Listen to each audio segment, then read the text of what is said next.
I have a question for you, and it's a question that might feel slightly uncomfortable. Are you flaky? Are you a flaky person? On today's episode, I talk about people flaking out and making excuses. So let's get into it. Oh, hey, I'm Susan Hyatt, and this is Go Time TV. This is the show about creating what you crave right now. Whatever it is, we're going to create it right here on Go Time TV.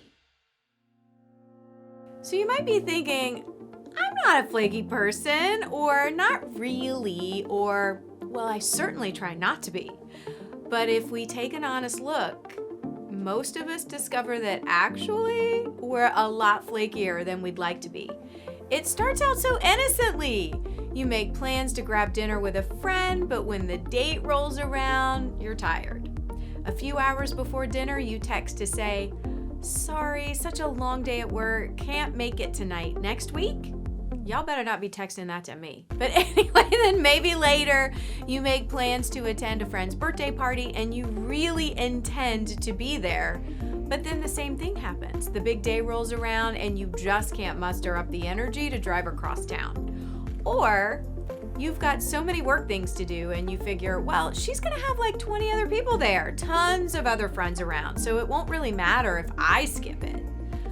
It's just so easy to fire off a quick text or an email and poof, the commitment you made has vanished. Just like that. Flaking out is not a heinous crime, of course.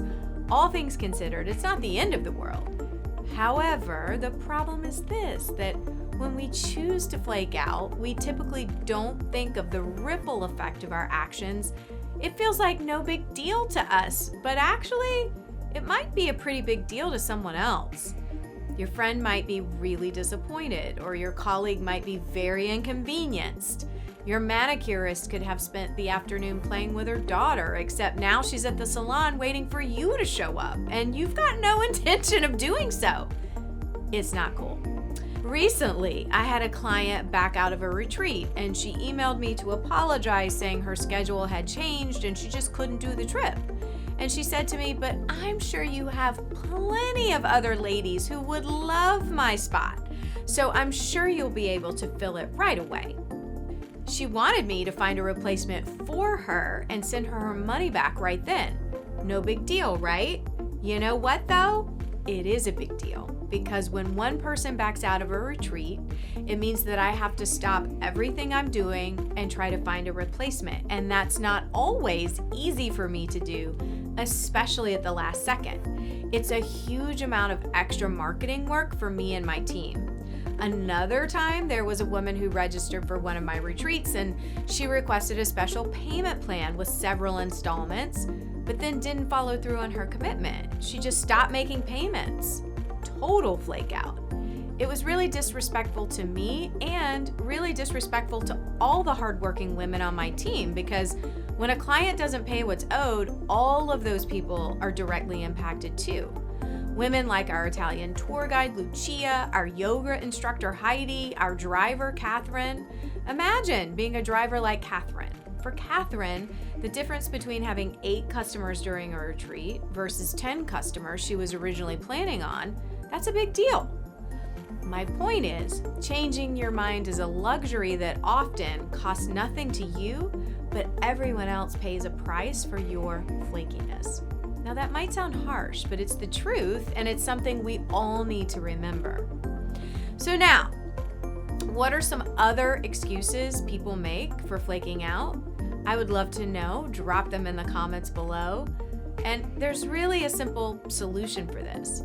If you're on the fence about signing up for something, then don't sign up. If you're thinking to yourself, oh, I can just reschedule later, then don't sign up. If you're already overbooked and it's not realistic for your schedule, then don't sign up. Don't commit to anything unless you're 100% excited to be there. For real. If we all lived our lives in this way, it would be amazing. Stress levels would drop. Friendships would be strengthened. Trust would be rebuilt. It would be a beautiful thing. So let's all vow right now to stop the pattern of flakiness that's so common in our society. No more last-minute texts to back out. No more cowardly email cancellations. No more clicking maybe on a Facebook invite. No more refund requests for something you've decided not to show up for. No more of any of that. Be honest about what you're truly willing to do. Be all in or all out. But don't be in between and don't be a flake. That's my Go Time TV challenge for you this week and every week. It's go time.